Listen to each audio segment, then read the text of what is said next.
I want to be very clear with you guys before you guys start this video. I made a lot of money trading support and resistance and Fibonacci retracements, and it wasn't like I was just some losing trader that was trying to fix every single thing in my trading, because at the end of the day, these tools helped me make not only a lot of money, but they also gave me structure and a system to follow. But the issue is I ended up hitting a plateau. There'd be weeks where I'd be making tens of thousands of dollars a trade, but then other weeks the same setups would fail for what felt like no reason. And in reality, that inconsistency that I felt is what caused me to actually go deeper and understand why some of these levels actually held and why the others didn't. And the answer wasn't in the fibs or the support and resistance levels or the areas of market structure. The answer was simply in the auction. Once I saw how the volume was actually distributed, it was really obvious. My fib levels worked when they coincided and lined up with an imbalance in the auction, such as the low volume node. And when they didn't line up with low volume nodes, it's when prices blew straight through them and my trade setup, what looked to be valid, was in reality invalid based off auction market theory. And once I understood auction market theory, that's when my entries became way more accurate. Now, I ended up switching away from trading support and resistance pullbacks or fibs just simply because those areas were not only too subjective, but they were also too overcrowded, and there was no real volume data behind actually taking trades at those areas of support and resistance. And they also don't show where the market is actually unwilling to trade, which is what causes these rejections to begin with. Now, supply and demand, support and resistance, and fibs do help beginner traders understand structure,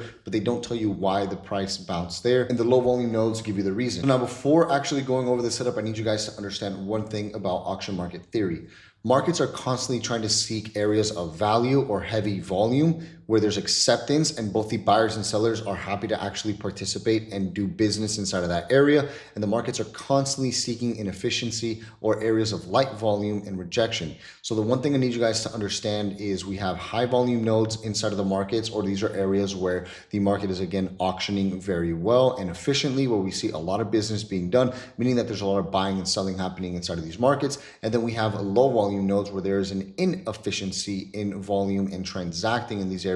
And these are going to be the areas that we're actually going to be looking for pullbacks from. Now, the key points on looking for a low volume node continuation to understand it before we actually get into the system itself: a low volume node is created outside of an area of value, and it's created by fast directional imbalances in the auctions caused by either aggressive buying or aggressive selling. And the whole ideology is that price will tend to pull back into these low volume nodes to grab liquidity before an actual continuation of the direction of the original auction. So these are actually my back tested results for over 500 trades cumulatively here. And I'm going to save you guys the boring parts and the hours upon hours it took me to actually get all this information. But you guys could see this is over a span of 500 different trades, all done in the New York session from 9:30 a.m. all the way to 12 p.m. Eastern Standard Time. That was my window of trading here, which you could see these are the conditions and these are the win rates along with the R multiples as well. So trading outside of prior value plus a low volume node pullback plus absorption, which is going to be the flat standard bare minimum for us to look for this continuation. We had about a 63 to a 68% win rate with an average R from 2.2 all the way to 4.0, which of course, the higher the win rate, the lower the R multiple, the higher the R multiple, the lower the win rate. So it's really subjective to what your targets are and your stop loss size. Now, if we throw in a CVD divergence as well, then our win rate jumps up from 70 to 75% with the R multiple jumping up as well. And then if we add a CVD divergence plus a stacked imbalance in the direction of the trend or the imbalance, then what we're going to see is the win rate jumps up significantly, and then so does the R multiple as well. But the issue is to have all of these three confluences at the same time is very unlikely to happen. So most likely it's going to be one where you have the base setup, and then you also maybe have like a CVD divergence or like a stacked imbalance inside of the trend. Now, first and foremost, when it comes down to actually taking these types of setups, like I said before, number one, we need to be trading outside of prior value. So we can see we have the initial balance, which is the first high and low of the first hour of the day from 9:30 a.m. Eastern to 10:30 a.m. Eastern. We have the initial balance low being here. What also is here is the value area. Now, in a typical volume profile distribution, what you'll see is you have 3 points. You'll have the value area low, you'll have the value area high, and then you have the point of control or the POC, and then you'll have your typical volume distribution here as well. So in this situation, we are not looking for a low volume node continuation inside of this area because the auction is balanced. You're seeing a lot of buying and selling occurring in the middle, and the probability for trades to work out in our favor, especially inside of this value area and right in the middle of it, is very low. As you can see here, you're trading inside of the middle of the value area. You see we have sellers defending this area, temporary move to the downside, and then buyers came right back in and pushed up towards that value area high. All trades in this area typically work out about a 50% chance, which I don't want to put my money behind a setup that's a 50% chance, especially not in the middle of the value area. So we need to wait for a break outside of value. We need to wait for a break of the value area high or the value area low with strength. So that is step number one. Once price breaks away from this value area low and we see a breakaway with strength, what is going to happen is once this selling imbalance starts to come in the markets, which will cause that breakout to the downside as it did here, you're going to see on the volume profile, the general typical distribution of volume looks something like this, and you're just going to see the volume just completely die off, and then at some point you'll start to see volume start to pick back up again when both the buyers and sellers are actually participating and auctioning in these certain price ranges. So at this point, we already have two things of our setups that we need. Number one is a break away from prior value. Number two is the formation of that low volume node. And what we do to identify where our entry in our area of interest is we're going to grab our low volume node and we're just simply going to draw a box from the very beginning of the LVN, which is going to be around here, and then the end of the LVN, which is going to be around up here. Now, this LVN is going to be the area where we're going to look for a continuation from, at least down into low of day, and then possibly a different target, which is going to be a prior low of day. So now what's going to confirm our entry? It's going to be absorption on the footprint charts. So you can see here on the volume profile as well, this is going to be a different view of the volume profile.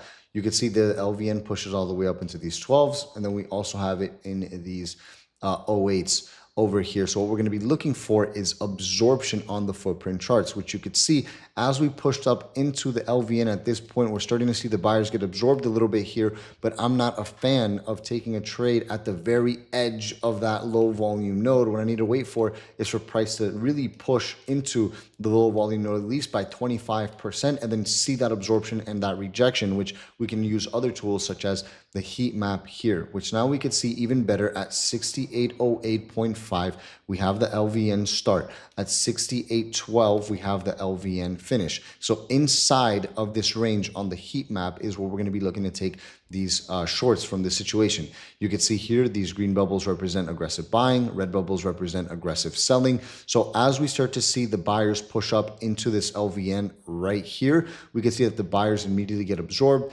We have passive sellers on the order book now sitting inside the middle of the LVN, showing us that the sellers are willing to defend this LVN. And all I simply wait for to take my entry, to keep it as simple as possible without even using a footprint example, is once we see the buyers get absorbed here, we see aggressive buying, buyers hit a wall, price starts to come back down. I wait for aggressive selling to come into the markets, and then that's where I take the trade. So in this situation, we can see the buyers get absorbed here. Aggressive sellers come in. Once this aggressive selling comes in, I take the trade right then and there with my stop loss just a few ticks above that previous high. And in this situation, my stop would be above these offers sitting on the book here, which we're looking at about 3 points, three points and a quarter of a stop loss, which is not a big stop loss at all. And this is the result of the LVN continuation. As you guys can see, the entry was just in this area all the way over here. Price rode down to low of day. You can see the LVN get defended once. You can see the LVN get defended twice before price continues to push down into that second target. And you can see price didn't quite get into that LVN here, but you can see how price continued bearish throughout the rest of the day from there. And that's how we could use these simple LVN setups to look for continuations in the markets and look for higher quality support and resistance areas. See over here as well, the footprint chart. You can see the aggressive buyers getting absorbed throughout the LVN here as we start to push up into 808.25. We pushed all the way up into 809. So stop loss never got triggered because our stop loss was sitting above those offers at 810.25. And you could see all of the positive delta, meaning aggressive buying coming into the market, getting filled and are defending this position here, confirming that absorption. And then we have large aggressive selling follow through where we have a big breakout to the downside. And we also have a selling imbalance here as well, confirming the selling strength, and we should be looking for a move down into that previous low. And in this trade situation, we're looking at just about a 3R multiple on this trade. And this is what it looks like on the book map as well, which you have to remember the entry was in this area right here after the buyers got absorbed, and we saw the first sign of aggressive selling.